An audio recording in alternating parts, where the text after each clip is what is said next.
How's it going, guys? This is Jeff Benjamin with my co-host Sebastien Page. This is Let's Talk Jailbreak episode number 4. And we have a lot to fit in today. We got a lot to talk about on the jailbreak scene. What's up, Sebastien? Hi, Jeff. How's it going? It's going well. I am back and I'm feeling pretty good. How about yourself? Yeah, where have you been? What have you been know. up to? Well, I had the family thing going on. So the past week I've been kind of like on a hiatus. I'm sure you're not the only person to notice. Yes, we've been asked many times, where is Jeff? We missed Jeff. We missed Jeff. We want him back. Yeah. So you're back in action, right? Yeah, I'm back in action. And Cody and Chris and everybody else been holding it down. So yeah, Cody has been doing a pretty good job at covering all the tweaks this past week. Yeah. But the big news this week is f.lux Ninja says he has a jailbreak. I think he says he's got all the elements, all the exploits necessary for a potential jailbreak. Right. Yeah. He has all the exploits needed to create a jailbreak in theory, I guess. Yeah. So to go back in the past, last week, Apple released iOS 6.1.3. We quickly figured out that it actually broke the jailbreak, or it actually broke whatever exploits evasion was using for the jailbreak tool, for the jailbreak process. So in short, no jailbreak for you if you are on iOS 6.1.3. Yeah. And Joshua here, f.lux Ninja, came forward a couple of days ago saying, well, looks like the next jailbreak might be created entirely by me. And he went on to say that he found several exploits, and actually he's had these exploits for quite a while, and he's been sitting on them. And they're actually workable exploits that could turn into a jailbreak in the near future. So that's really good news, obviously. Yeah. Now, I guess the public concern is that he wait until, I guess, iOS 7. Yes, he said himself that he would wait until iOS 7 or even iOS 7.1 to release this jailbreak if it's indeed releasable by this time. So that's good news and bad news. Good news is we have some exploits and apparently we can do something out of them.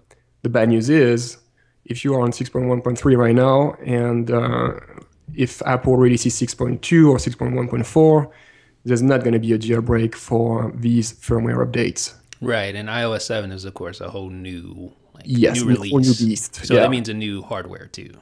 Yes. So this won't be coming until a new iPhone is released, presumably. June, July, August, September, sometimes around this time. Right. So just to set a time frame for things, that at the very earliest, we could see a jailbreak around that time. But that's not likely to happen until a few months after. I think saying a jailbreak would be here as soon as the iPhone 5S or iPhone 6 comes out. I think that's wishful thinking. I don't think we're going to see a jailbreak for a while, to be honest. Right. I'd say, end of the year. September, October, November. Also, let's keep in mind that the evaders are sitting on a few exploits on their own. It's, of course, up in the air right now, but with good people like the evaders working on it, f.lux Ninja and various others, I think we're in good hands as far as the future is concerned. Just might be a while. Might be a while. Yeah. And that's kind of what's not scares me, but worries me a little bit now. I'm kind of anxious about installing any kind of jailbreak tweak on my iPhone 5 these days. Really? Because I'm like, if something happens, if something bad happens and I need to restore, I'm screwed. No more jailbreak for me. And I don't know how I would do without a jailbreak. Obviously, I would survive it, I assume, but that might not be easy. So yeah, I've been very wary about installing new jailbreak tweaks or even trying them out on my iPhone 5 lately. I just usually load them up on my iPhone 4S, which is my test iPhone. Right. And at least if something happens on this phone, I'm still safe and I can still enjoy my jailbreak on my iPhone 5. The good news is that we shouldn't be too overly concerned about this. There's a feature with mobile substrate that allows you to almost like put the device in a safe mode on a Windows machine, for instance. put the device in a safe mode. That way it will not load up any of the tweaks that you have installed. So if one of the tweaks is bad, it's causing a problem, you can hold your volume key, your volume button as you boot your phone, and that'll allow you to load up your device without any tweaks running. I think we had a post on that back in, what was that? Back in April of last year. Mobile Substrate updated with a handy new disable feature. Yeah. So if you guys don't know about this, this basically is a feature where you hold down the volume button. I think is it the down volume button? I think it's the up volume button, but I might be wrong. I could be wrong. I mean, it's either one or the other. Yeah, you're right. It's the volume up button. As the device reboots, you want to keep holding that, and this will bypass any broken extensions or stuff that you've installed from Cydia that just doesn't work or causes you to go into a boot loop. So and then you can launch Cydia and uninstall the culprit. Exactly. Yeah. So it's basically the equivalent of holding down like the F8 key on a Windows box and getting in a safe mode and uninstalling any bad apps or. Okay, you've been mentioning Windows twice in the last minute. All right. Yeah, or a Mac if you want to do that. Okay. But I mean, generally, when you think of safe mode, you think Windows. Yeah, true. Yeah. So yeah, I've been worrying about this because I've had a problem last week with my favorite tweak, biteSMS. It kept crashing my springboard, and that's how I started to realize I'm like, I have to be more careful about all these tweaks I have on my phone because if I lose my jailbreak. So biteSMS last week, the beta version, which you can find on biteSMS beta repo, had an update, and obviously I updated the app without thinking too much about it, since it's updated on a regular basis. And then, 5 minutes later, I receive a text message and the phone crashes. I'm like, ah.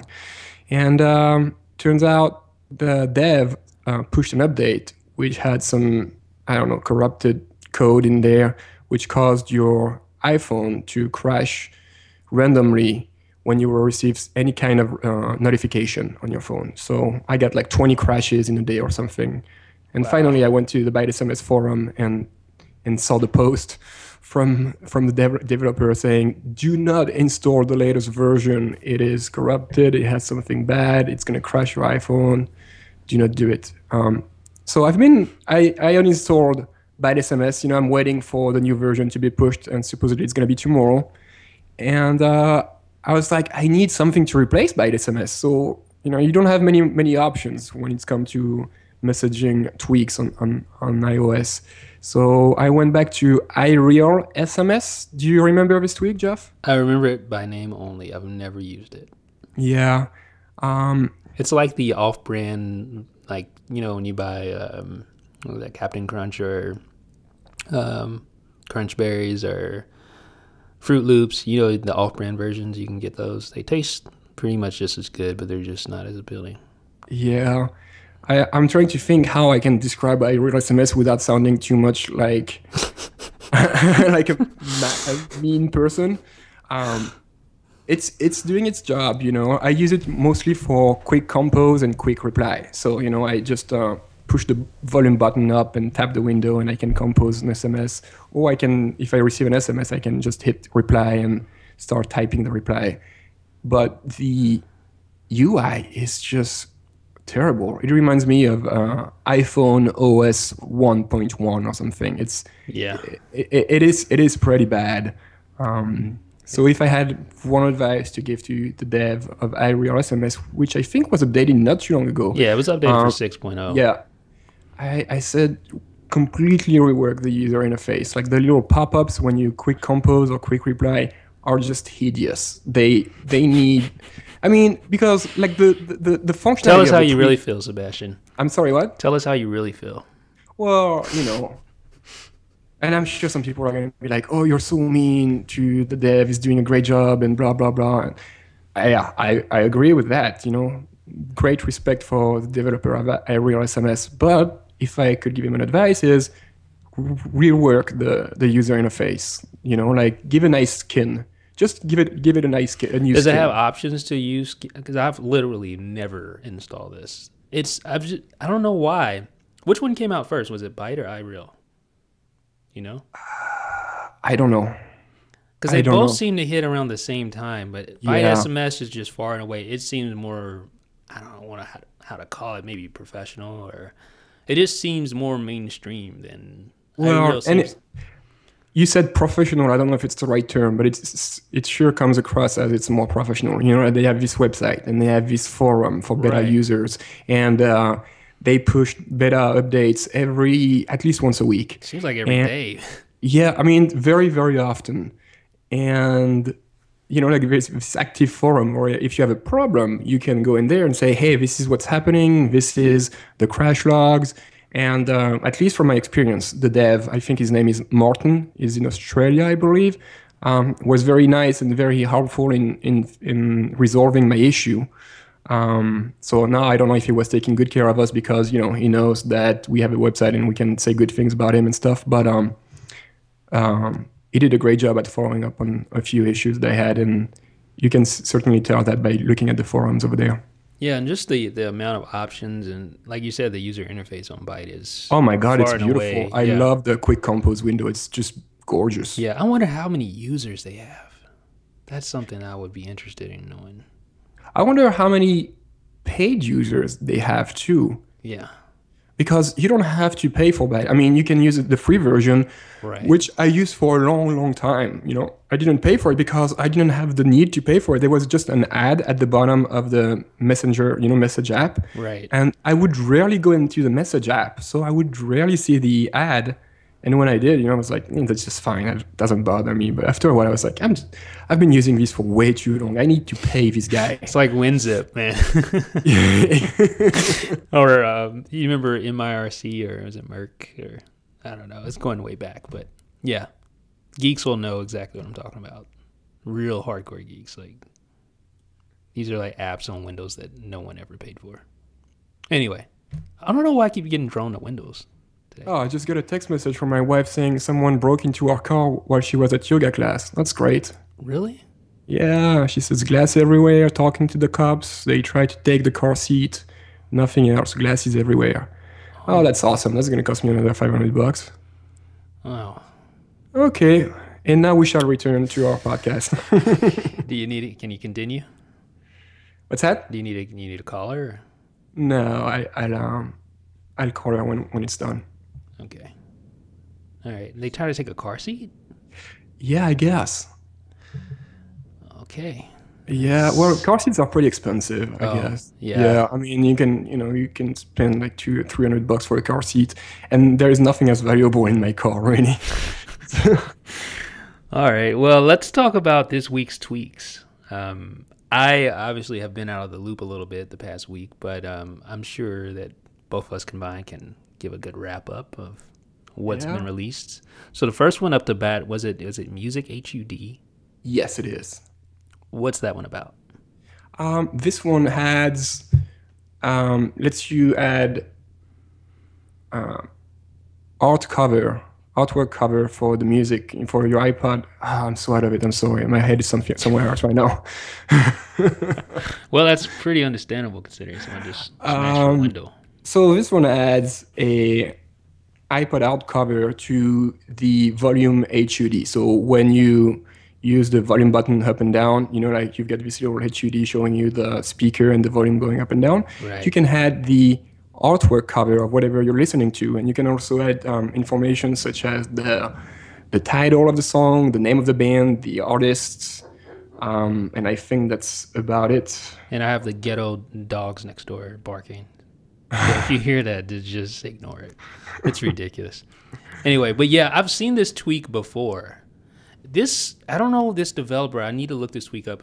There's a developer out there that just keeps recycling other people's tweaks over and over. Yeah, I've seen people. I'm thinking this is the guy. Yeah, that's it. Is it Yeah. Daniel Daniel Talk? Top, Yeah, or whatever this you guy, pronounce I'm it. telling you, man. He's So been called... he uses stolen code from GitHub Right.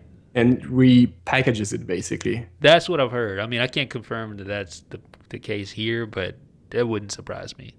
Yes. So we should really make a point into, I don't cover his tweaks. yeah, we should make a point and, you know, kind of blacklist the guy kind of thing. Yeah. Because it's not cool to just take people's work and Yeah. repackage it and put it out as yours. I mean, I don't see the point. It's not like it's a paid tweak. It's free, right? It's free, yes. I guess it's just a whole ego thing. Now, this next tweak is it seems pretty cool. Again, there's been tweaks like it before, but this one is called Livewire. It allows you to spice up your device's unlock animation. I think the screenshot for it looks really nice. Yeah. Have you seen the tweak in action? Yes, I've seen the video. It looks nice. I mean, it's fairly simple and straightforward, which I always like. The animation, though, looks pretty slow. I don't know if you noticed that. I didn't actually. Let me go back and take a quick refresher. Let's see. But I didn't install this tweak, and I don't believe there is any kind of settings where you can change. Speed it up. Yeah, I see what you're saying now. Yeah, it's pretty slow. You know, when I unlock my device, I want to go straight to it. I don't want to have to spend 5 minutes and sitting down and eating some popcorn until I can go to my home screen. Right. Yeah. But if I can't imagine it being too hard to had some settings in there to be able to speed up the animation. Right. Yeah. It's a nice start.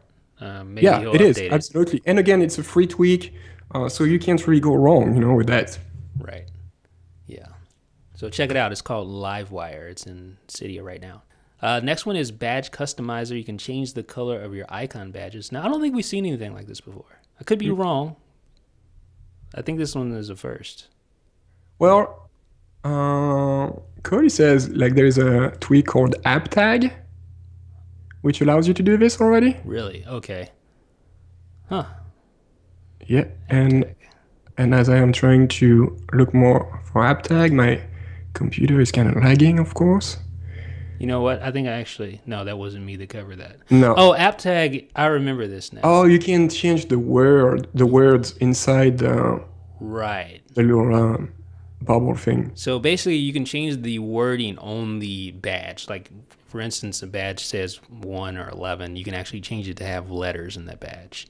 But with badge, what is this called? Badge Customizer, you can actually change the color, the outside, border. Yeah, I would call it the border, I guess, the edge. So not only you can change the color, but you can also change the size and the position of the badge. So you can have a badge that's twice as big, and you can have it, instead of having it at the top right as it is, stock, you can move it bottom left, like Cody did on his screenshot. I like it. Yeah, I think it's a pretty cool tweak. Being able to change your badges. I wouldn't do anything outside of the colors, though. Yeah, the size. The size. I wouldn't make it bigger. Obviously, maybe a little smaller if you can. Right. Position. I don't know. I do like the bottom left position. I think it looks good on Cody's screenshot. It does. Yeah, check it out on IDB. We'll have the link in the show notes. Yeah, it looks good. It's Badge Customizer, and it's available on Cydia. What do we have next? Since we're talking about badges, we have a tweak called Badge Clearer, which allows you to get rid of icon badges. So, for example, you have 5 notifications on your Facebook app. You can dismiss or clear, I guess, these notifications. So if you have 5 notifications on your Facebook icon, you can tap the icon and then you have a pop-up telling you what you want to do. You can clear the badge, you can launch the application, or dismiss, which is, I guess, kind of a cancel kind of option. But apparently, Badge Clear pops up on every single application you use. So let's say you launch Mail, it's going to pop up. You launch even Twitter, if it doesn't have a badge. Instagram, even if it doesn't have a notification. So that sounds a little too much to me. Yeah, that's dumb. It needs to know. It should say if badge present, then launch badge clear. If no badge present, then just launch the app. But even like the pop-up, it just doesn't work for me. I'm Yeah. sure there's a better way to implement this so that you don't have to maybe like a tap and hold kind of thing, tap and or Swipe up, double, or I don't know. yeah, double tap the icon, the notification, maybe Tap the the badge. badge. Yeah, the badge or something. I don't know. I think there's something we can do better on this tweak. Yeah, I think so too. But, maybe it's for you, maybe it's not. So this one is free. It's in the Big Boss repo. Bunch of free tweaks this week, huh? Yeah, it sounds like it. Yeah. Now this one, auto app updater. I see. That's the thing. Like, that's the thing about missing a week with, jailbreak tweaks and apps. Like, Yeah. if you miss a week, you literally miss tons of stuff. And you miss some cool stuff as well. And this one looks really cool. It's auto app updater, and this allows you. Android has an option where it can auto update your apps on a stock Android. No tweaks, anything like that. iOS, of course, you don't have that option. But this new jailbreak tweak called Auto App Updater can automatically install your updates for you. So you never have to worry about manually installing them again. That seems awesome. Have you tried it? No, I haven't. And I'm thinking, do I really want this? I love the idea of not having to update my apps, but also I love to know when there is an update. I like to see what's inside the update. And I know Auto App Updater lets you see, it shows you like the update history. So it can tell you, yesterday we updated the Instagram application and this is what was. So you can have access to this, and that's great. But I think I like to be in control better of what I install and what I don't install. I agree. And as Cody mentioned in his post, sometimes you have an update which brings something bad. For example, the recent Chrome update, Chrome was updated a few weeks ago, and it would automatically crash as soon as you would launch the application on jailbroken devices only. So, we were able to write a post very quickly and say, hey, if you have Chrome, if you're jailbroken, do not install the latest update because it's gonna break.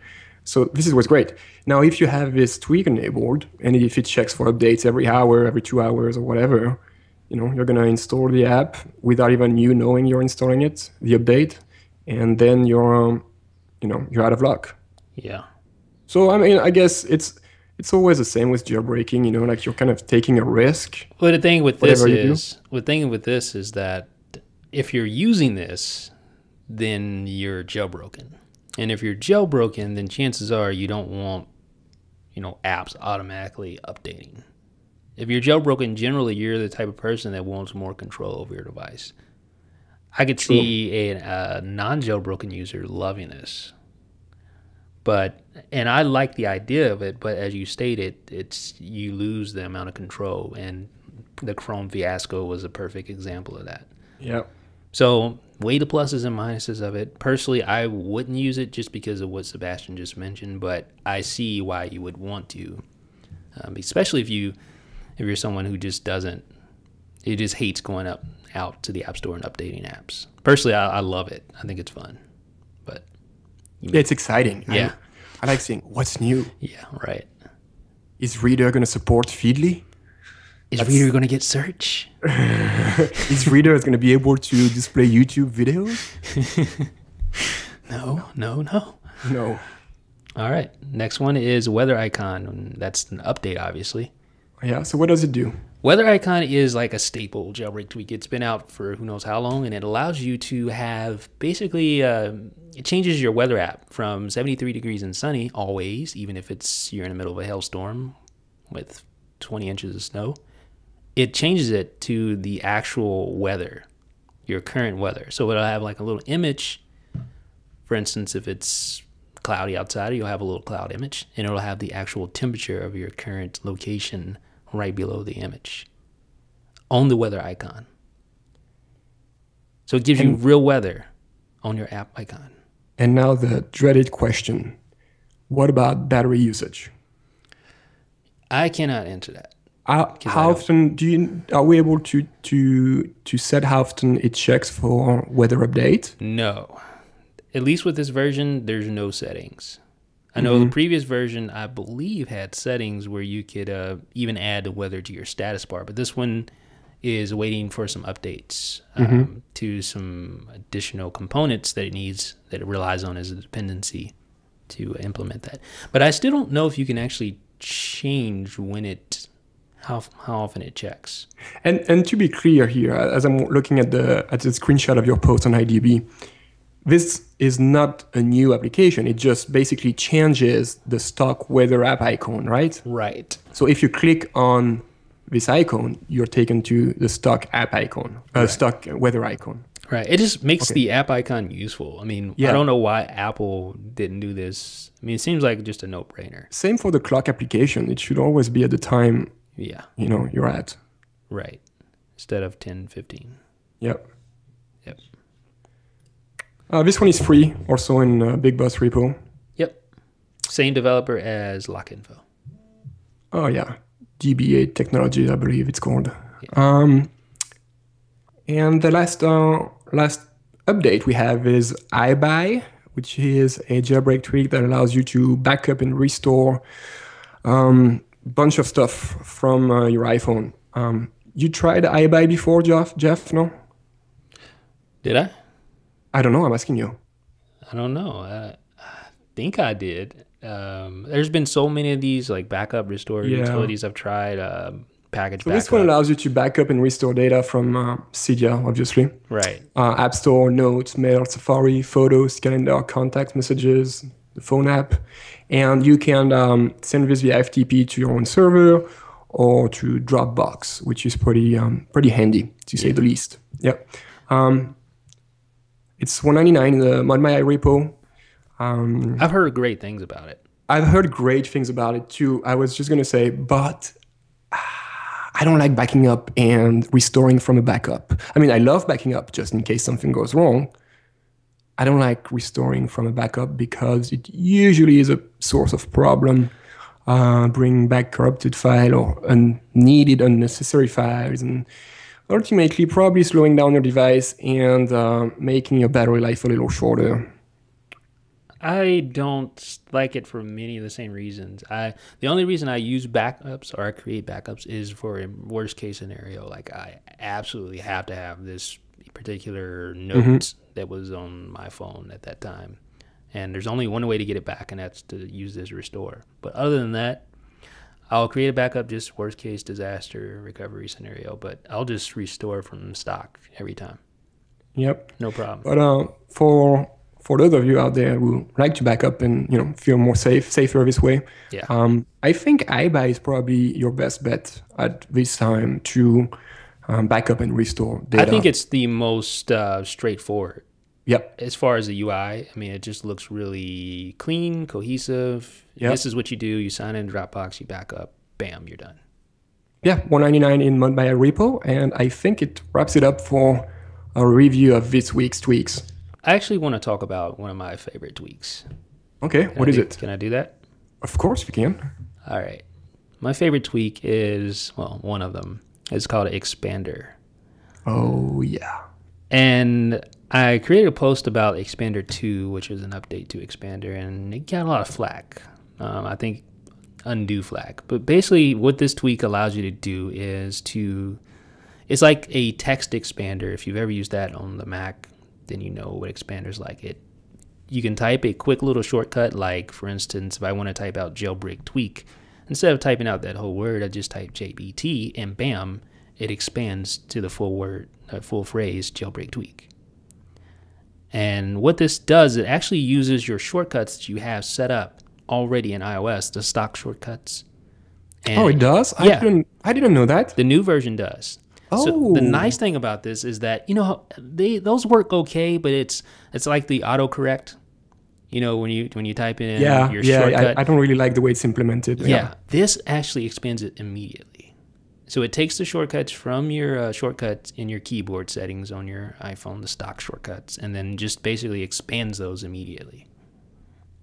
Does it work with every app? Because I remember Expander didn't work for Safari, for example, in the previous version. Am I wrong? Let me test it. I think it works though. Let me try it. I believe it didn't work Yeah, in it Safari works. before. It works. I'm trying it now. Yeah, I use it all the time. So you don't have any settings or any icon or anything. It just You just pulls your install it. okay. You turn on expand immediately, which is in the Uh-huh. settings for Expander, and Okay. you're good. That's it. So as long as you have your shortcut set up in the keyboard, which is the stock shortcuts that that was implemented was iOS 5 shortcuts, this will expand those shortcuts immediately instead of opening up that little blue autocorrect. I totally missed this. Expander was one of my favorite jailbreak tweaks for a long, long time. But then iOS 5 came out and Apple gave us these keyboard shortcuts. And I was like, I don't really need Expander anymore. Right. And it bugged me the way Apple did this, like the little bubble that you would have to hit space to insert the shortcut. And that's really awkward. It doesn't always work. It is very awkward, and it doesn't always work. Sometimes it doesn't work. I have to hit the delete key, delete my shortcut, and try to insert it again for the whole key phrase to show up. Right. So it's very unstable. But I totally missed this new feature in Expander. So yeah, so it really doesn't offer any new settings or anything like that. But all it does is basically forces those shortcuts to expand immediately. So there's you don't have to hit space afterwards. It's just bam there. how much is this? I thought this was actually free. But I'll pay for this.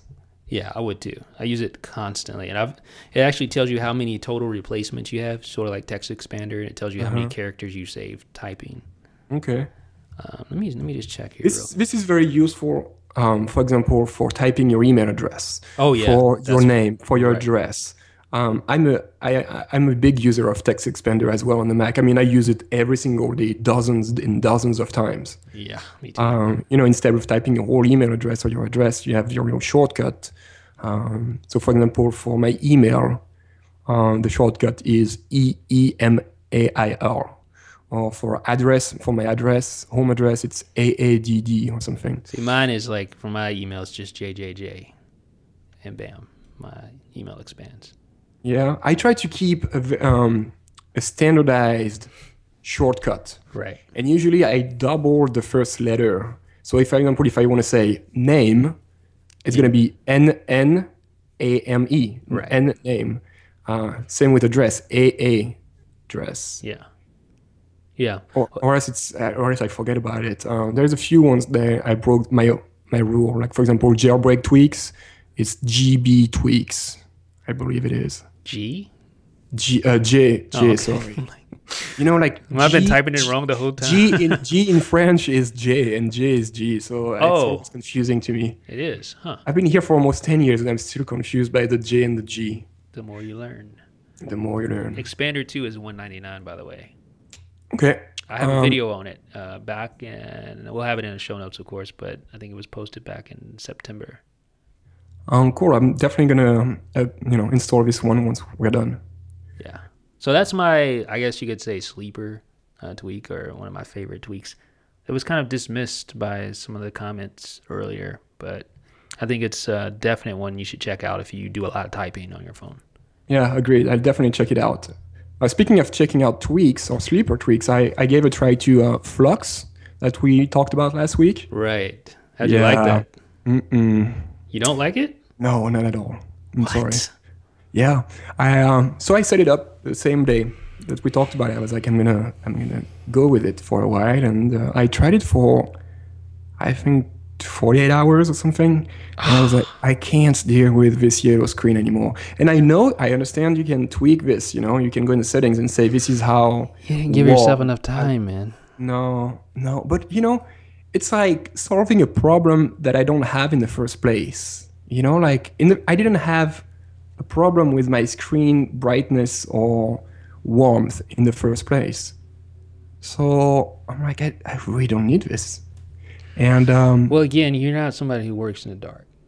True. So I think that's, if you don't work in the dark, then.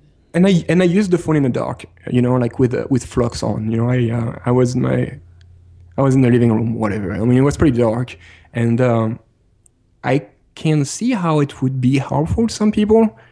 It just doesn't work for me. Right.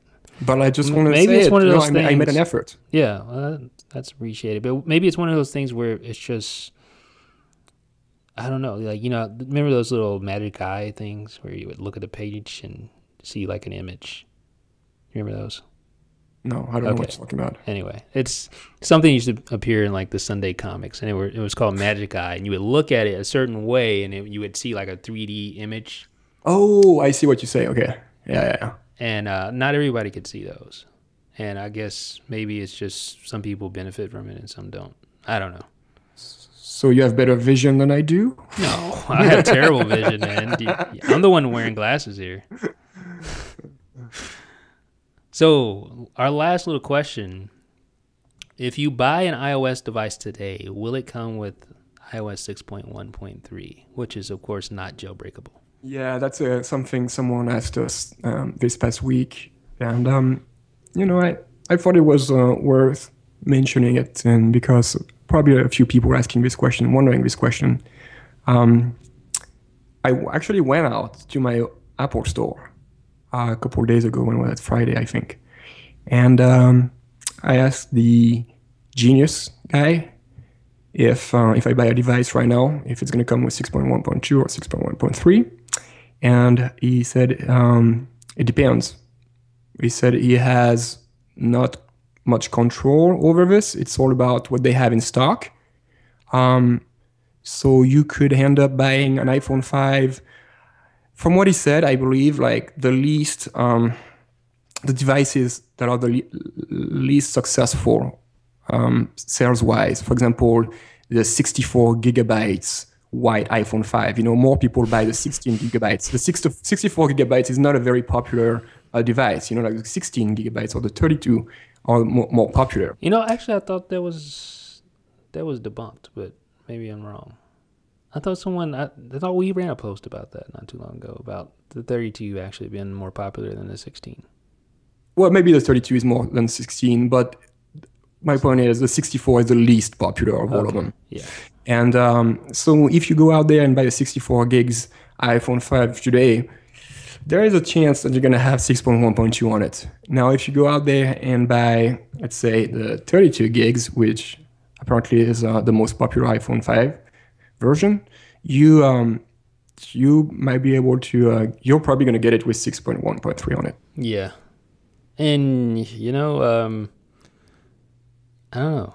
It seemed like you would be able to check like the serial number or something, or because there's a way you can check when your phone was manufactured. But even if you know when it was manufactured, I mean, yeah, I guess. I don't know. It's one of those things where you just got to exercise your right to return your device. Yep. I've actually seen a couple of people on Twitter were like, I'm returning my iPhone 5 and I'm going to get an iPhone 5 with 6.1.2. I've done it before. The guy bought an iPhone 5 and he was with 6.1.3 and he returned it hoping that he would get 6.1.2 on it. That was pretty cool. I've actually done that before. You have? Yeah. Best Buy. In the past, I think this was back on probably iOS 4. I've returned, I think it was an iPhone 3G or 3GS. Maybe that's what it was. I could be wrong. Maybe it was iPhone 4. Something like that. I don't know. But I've returned it, and it didn't go well. I got the same device that I returned, hoping to get a jailbreakable one, but it didn't work out. Yeah, good try. Yeah. So, did you get your new chair? Yeah, I did. You did? I got it today. How you like it? I'm not on it right now because, like, the way I'm set up, like, for the podcast and everything, I'm waiting. Okay, the long story is I'm waiting for my adjustable desk to be delivered. I ordered the chair and the desk at the same time. The chair got here today, but the desk hasn't even been shipped yet. These guys are out in Oregon, right? Yeah, they're in Oregon, but when I talked to them and they say the desk is shipped from North Carolina, and he said I would get a notification when it ships, but it's been like a week, I believe, a week today or tomorrow, and like half of my order is already here. The chair is here, The desk hasn't shipped yet, or not that I know anyway. So the way I'm set up right now, like the chair doesn't work. I need the desk to be here, and but I actually tried the chair, and I can see it be working out for me. We'll Like post a you're kind of seated, but kind of standing at the same time. right. Yeah. Do you? Okay, I got a question for you. Since you use the same chair, you actually turned me on to this chair. Do you keep your feet flat on the floor, right? Depends. Okay. Like I try to adjust it 3 or 4 times during a work session. Okay. So sometimes I'll have it all the way down. Basically, this chair is like a how would you describe it? Tiltable, movable, moving chair. It's called a So movement. It's from yeah. Germany, and there's no like back, there's no arms. It's just almost like a stool. Yeah, it is a stool. It is a stool with a handle. It's interesting. It's like the old iMac, sort of like that, but not really. It's used portable and it can adjust really tall, so you can almost stand while using it, and it bends over, in 360 degrees. Yeah, we'll post maybe a link to it. Yeah, it's pretty cool. Not cheap though, but No, not cheap. it's I mean that's what we do every day. 10 hours a day sitting on our chairs and stuff. So it's definitely a good investment Yeah. in my case. Now if you're at your desk 5 minutes a day, that's probably not for you. But yeah, let's post a link to it, and maybe some people can check it out and see what kind of chair we use. I like it because it's really like it's out of the way. You can easily just push it all the way down and just stick it under your desk. Yeah. Yeah. And it's really portable too. Now I can't wait to get my adjustable desk. I can go up and down. So if I want to be standing while working, or like sit down, I'm very excited about that. Yeah, your back is going to thank you. Oh yeah, it's already started. I moved my iMac to a filing cabinet. That's why the chair is not working very well for me so far. I moved the iMac to my filing cabinet, so it's really high. And I've been standing for the past week, and I use this kitchen stool when I want to sit down. And I can already tell the difference in my back. It's just so much better. Good. Yeah, that's the worst thing is back problems. Oh my God. Yeah. Yeah. Cool. All right. Well, we hope to have some updates on that next week. Tell me how your back's feeling. So I think that about wraps it up, ladies and gentlemen. You have anything else? No, I think that's it. We have a new theme music for the podcast, right? Yeah. We got some good feedback on this, so that was nice. Yeah. I think. And as usual, if you listen to this podcast, you can subscribe to it on iTunes and a bunch of different avenues. If you do subscribe on iTunes, please leave some feedback. Rate us 4 or 5 stars and tell us why you like the podcast or why you don't like it, what we can do better and stuff like that. That helps us figure out what's the next episode going to be like and improve on what we do. Yes, it does. Download, subscribe, and rate, please. Absolutely. So we'll talk to you guys later. Bye-bye. Later.